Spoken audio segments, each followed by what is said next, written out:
The green plaid background is the McKinnon hunting tartan. The red one is the dress tartan. As you can see, our motto is "Fortune assists the daring." I think once I tell you the story of our McKinnon ancestors, you will agree wholeheartedly that the motto tells it all. It more or less states that if you take bold actions instead of playing it safe, you're more likely to achieve success. I believe that is exactly what our ancestors did. But not only our ancestors, please take the time to read the stories in the booklets I made for each of you. You will see that every single one of us have taken bold actions in our lives. We haven't always played it safe. We've all experienced hardships and for the most part have become strong, more resilient people. Our ancestors immigrated to this country not for themselves, but to create better living conditions for their children. And us McKinnons are still doing that. This is a tree of the original Canadian McKinnons and Dixons that immigrated to Canada.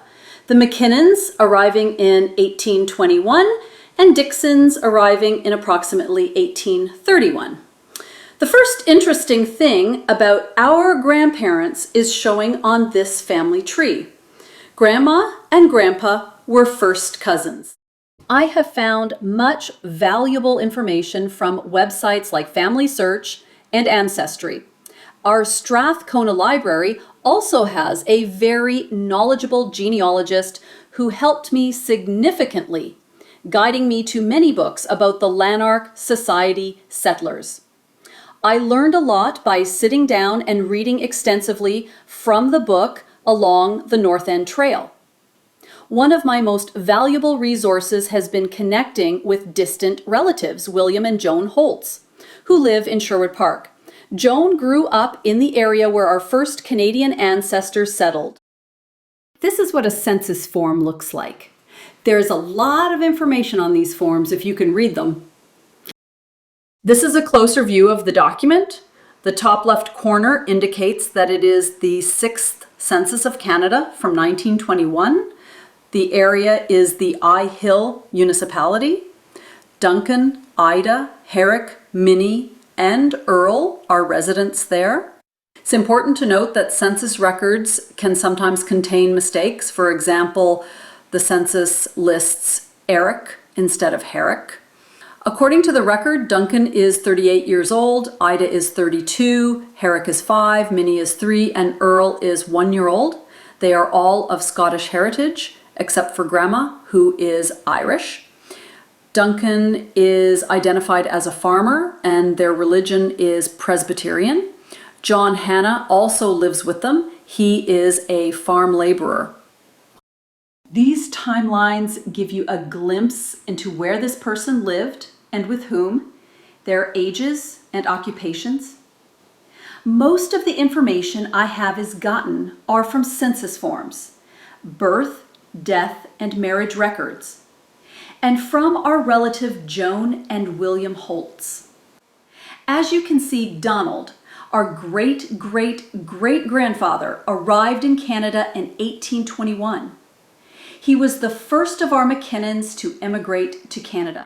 Samuel Dixon, our great-great-great-grandfather, was the first Dixon to immigrate to Canada, arriving between 1830 and 1831. I included all the relevant timelines in the booklet. These were the conditions in Scotland and Canada in the early 1800s. In Britain, The war between Britain and France ended in 1815. Britain was in an economic depression. Conditions were particularly bad in the counties of Lanark and Renfrew in Scotland, where the McKinnons lived. Donald and family were weavers. The War of 1812-1814 between Canada and the US ended. Canada needed military soldiers to keep Upper Canada safe. The settlement was then open to civilians, and that was when the Lanark Settlers Society was formed. This society of Scotch people worked with the government of Upper Canada to set up their emigration. They started to arrive in 1820 to 1821. Each man, who was chosen through a lottery, would receive 100 acres of land. They would receive tools, rations, and financial aid for the first year.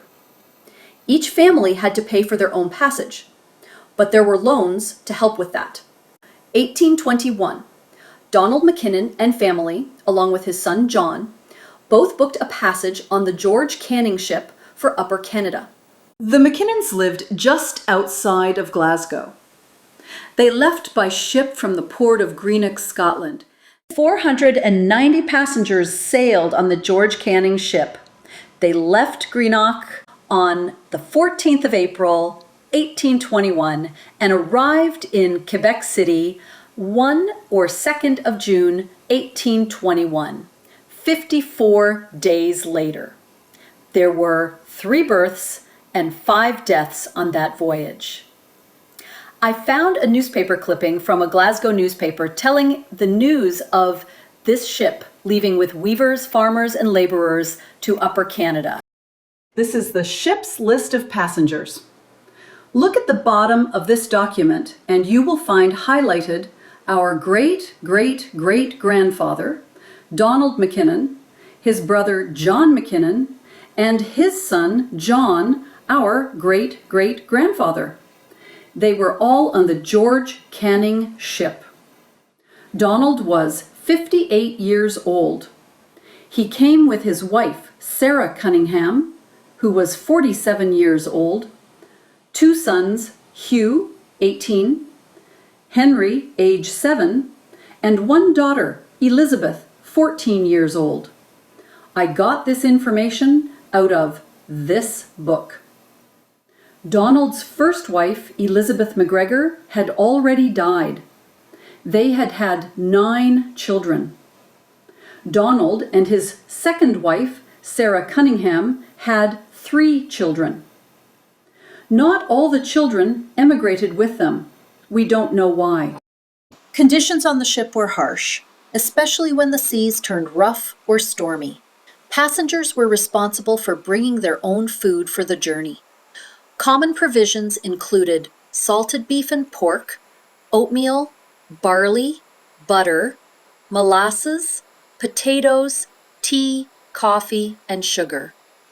They were also allowed to bring only basic personal belongings: clothing, pots and pans, some crockery, and books. Furniture, pets, or other animals were not permitted. One interesting detail: books were considered essential. Literacy was highly valued in Scotland. Following the Scottish Reformation in 1560, Protestant reformers pushed for universal literacy so that everyone could read the Bible for themselves.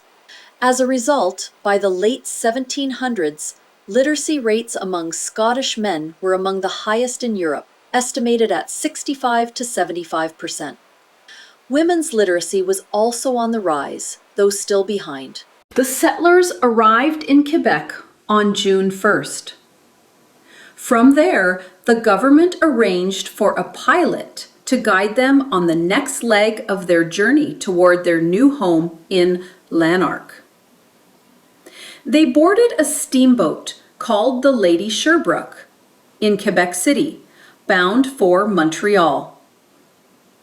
The voyage took about 48 hours, but it wasn't an easy ride. At times, the river's rapids were so strong that everyone had to get off the boat and walk along the shoreline while the vessel was carefully navigated through the turbulent water.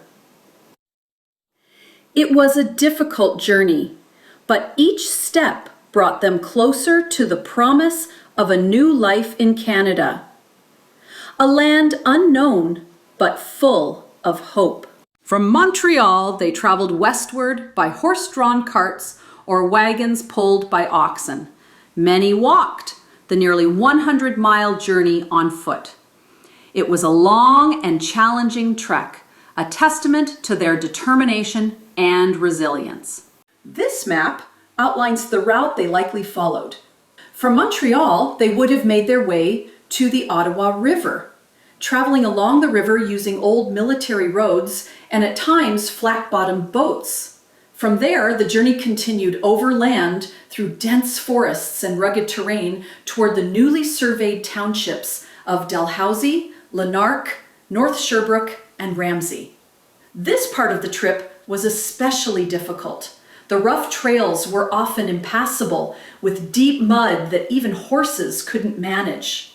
In such cases, oxen teams were brought in to pull the wagons. Accommodations were scarce. Some nights they were lucky enough to sleep in a barn, but more often they slept on the ground, waking cold and damp from the morning dew and covered in mosquito bites. This leg of the journey could take up to 6 weeks. Note, Halliburton, where Gloria now lives, is approximately 330 kilometers from Montreal. Eventually, our family settled in McDonald's Corners. This map shows where Mississippi Station is. Our dad, Herrick, was born there. This is an example of the houses the settlers would build. One of the settlers stated, "I was never so happy in my life. We have no desire to return to Glasgow where we paid heavy rent. Here we have none. In Glasgow I labored 16 to 18 hours a day and earned only 6 or 7 shillings a week. Here, by working about half that time, I can earn more than I need. There, I was confined to a damp shop. Here I enjoy the fresh air. In Glasgow, even after exhausting myself, I had the mortification of being a burden. But here, 2 or 3 years of labor will provide more than enough to support me in both sickness and health." Here are photos of our great-great-grandparents John and Anne McKinnon. This is the original land deed granted to John McKinnon, our great-great-grandfather. Dated July 5, 1837, it confirms his ownership of 100 acres, specifically the east half of lot number 8 in the 11th concession of the township of Dalhousie. At the time, a township was a large geographic unit, typically divided into long, narrow strips of land called concessions, usually 1 to 1¼ miles wide. Each concession was then subdivided into numbered lots, and it was on one of these that John built his new life. Remarkably, the land directly beside John's was owned by Donald McKinnon. Donald and one of his grandsons are buried on that land, tying the family's story not only to this place, but to the very soil they worked and called home. Maple syrup was one of the products the McKinnon family relied on to supplement their income. Producing syrup was no small task. It takes approximately 40 parts of maple sap to yield just 1 part of syrup. At one point, the McKinnon family tapped around 100 maple trees each spring, turning hard work and natural resources into a valuable source of nourishment and trade. After our grandfather Duncan moved west, his family in Ontario would send him a tin of homemade maple syrup each year. It became a cherished tradition, a sweet reminder of home. Duncan and Ida looked forward to this gift every year, a simple but meaningful connection to their roots in Ontario. These are the parents of Grandpa Duncan, Hugh McKinnon and Mary Ann Dixon. Hugh was a farmer who lived on land near a place called Mississippi Station in the township of Oso, county of Frontenac. According to the 1861 agricultural census, Hugh was 26 years old and married to Mary Ann. He owned 100 acres of land, though only 20 acres were under cultivation. The remaining 80 acres were described as wood and wild. That year, Hugh grew spring wheat, oats, and potatoes. From 5 acres of spring wheat, he harvested 60 bushels. He brought in 15 bushels of oats and an impressive 80 bushels of potatoes. The total cash value of the land was recorded at $100. A modest sum, but a meaningful start for a young farming family building a life from the land. Duncan McKinnon, born 14 February 1883, place, County of Frontenac, Ontario. Parents, Hugh McKinnon and Mary Ann Dixon. I have not been able to find Grandpa's birth registration yet. He is the last youngest of 13 siblings. Spouse, Ida Marie Dixon. Marriage date, 15th April, 1909. Place, Lanark County, Ontario. The Call of the West. I'm sure many of you have heard of the Frank Slide, the devastating rock slide that buried part of the mining town of Frank, Alberta in 1903. What you may not know is that our Grandma Ida's brother, Alfred, was among those killed in the slide. The article on the left comes from a book titled Valley Irish. It recounts the events of the Frank Slide and even mentions people who had lived in Frank but originally came from McDonald's Corners, our family's Ontario roots. The article on the right is from the Frank Sentinel, a piece I picked up many years ago during a visit to the Frank Slide Interpretive Center. Duncan's older brother Henry and his wife Annie came to the Macklin area sometime between 1906 and 1916. According to the local history book, Prairie Views from I Hill, Henry and his family lived south of Macklin in the Hampton School District. All three of Henry's children attended school there, though it's unclear how long the family remained in the area. I remember going with Dad to visit his cousin Morty in McLaughlin, Saskatchewan. Morty was Henry's youngest child. He was born in 1906, making him older than Dad. But I still recall those visits, small pieces of family connection that helped keep those early prairie stories alive. While still in Ontario, Duncan, our grandpa, worked on the railroad and in lumber camps, but over time he began to feel that the future there didn't hold much promise. By 1916, he and Ida had already started their family with the birth of their son Herrick. Meanwhile, Duncan's older brother Henry had already made the move west. It's possible that Henry's experience and perhaps his encouragement helped inspire Duncan and Ida to answer the call of the West in search of a better life and new opportunities. In 1917, Grandma, Grandpa, and their young son Herrick left Ontario for the West. They boarded the Canadian Pacific Railway in Perth, Ontario, bound for a new life on the prairies. Since putting this slideshow together, I've come across new information. According to the 1916 census, Grandpa Duncan was already in the I Hill area as of July 24th, working as a drayman. Interestingly, the census also lists a man named John Hanna living with Duncan, but no mention of Ida or Herrick. This raises more questions than answers. The journey from Perth, Ontario to Macklin, Saskatchewan was about 2,900 kilometers and took roughly 5 days by train. With World War I in progress, delays were likely. Trains then traveled around 40 to 55 kilometers per hour, and while dining cars were available, meals were expensive, making the long trip challenging for a young family. This is likely what their first glimpse of Macklin looked like. The town was named after Harry Macklin, an executive with the Winnipeg Free Press.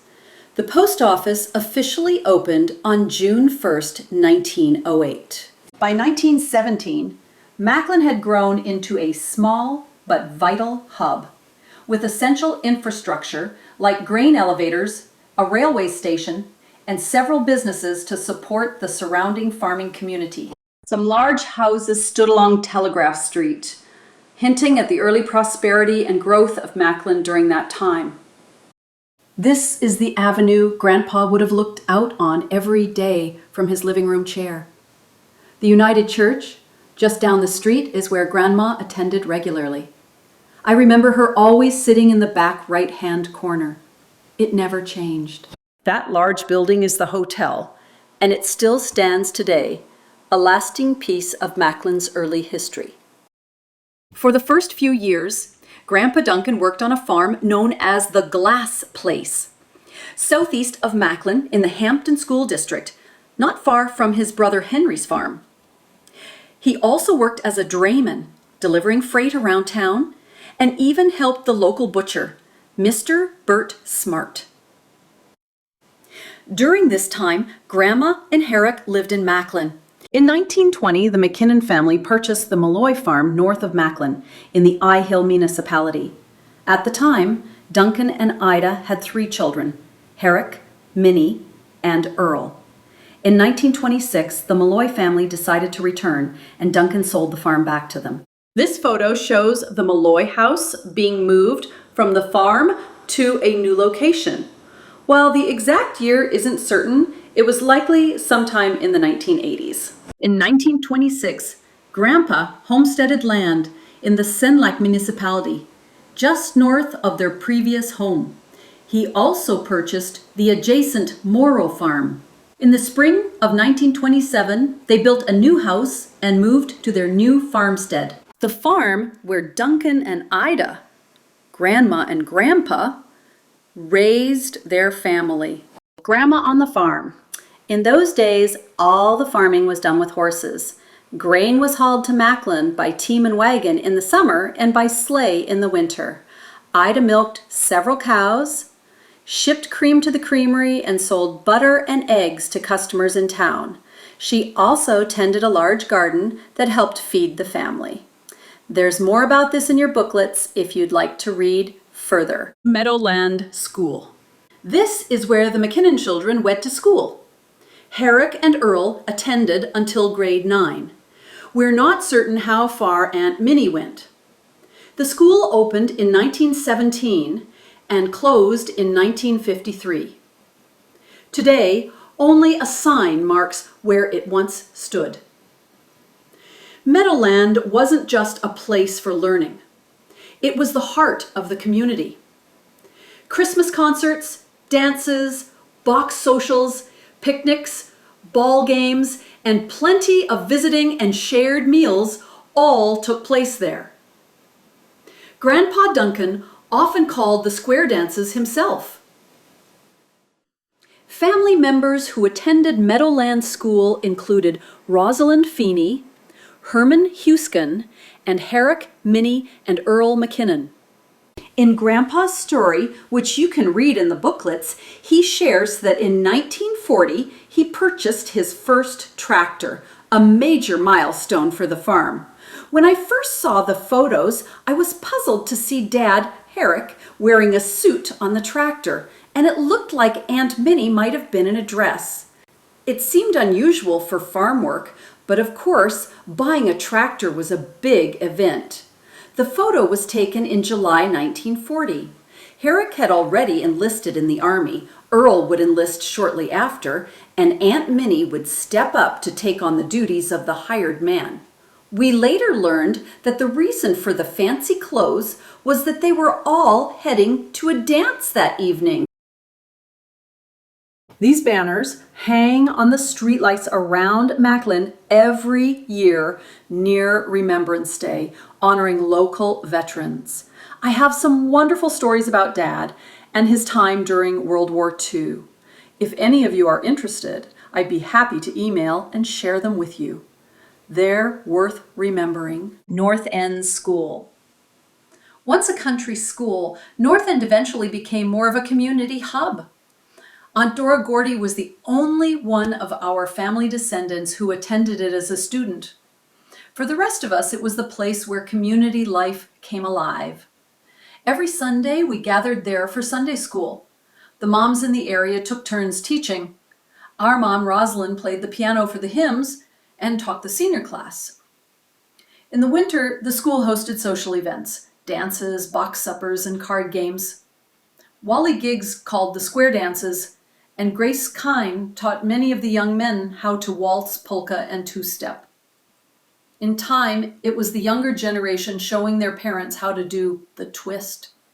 Summer brought ball games and picnics, simple, joyful times. For many years, North End School was more than just a building. It was the heart of our community. It must have been an incredibly difficult time for Grandma and Grandpa, with both of their sons away at war. On October 10th, 1944, Earl was wounded in France. You can see the letter they received in the booklet. I can't begin to imagine the worry and heartache they must have felt when that letter arrived. Duncan and Ida moved into Macklin in 1946 when Earl returned from the war and took over the farm. I think all of us first cousins have fond memories of Grandma and Grandpa. Their house was kitty-cornered to the rink, which was pretty convenient. Most of us stayed overnight with them at some point. I remember going with Grandpa to visit his friends. Can't quite recall where we went, but I do remember Godfrey Miller being there. I'm sure we all carry our own special memories of those times. Our holidays followed a familiar and much-loved routine. New Year's Day at Grandma and Grandpa's, Christmas at our house, and Easter at Uncle Earl and Aunt Dora's. I remember some Easters when the spring came early and Easter was late, we'd have a ball game in Uncle Earl's yard. Sometimes the Huskins joined us for Easter, and often during our summer holidays too. Herrick, Grandma, Minnie, Grandpa, and Earl, circa 1940. This was likely taken the same day as the tractor photo. They're all wearing the same outfits. And now, here we are, June 2025, together again after a long time. A McKinnon reunion.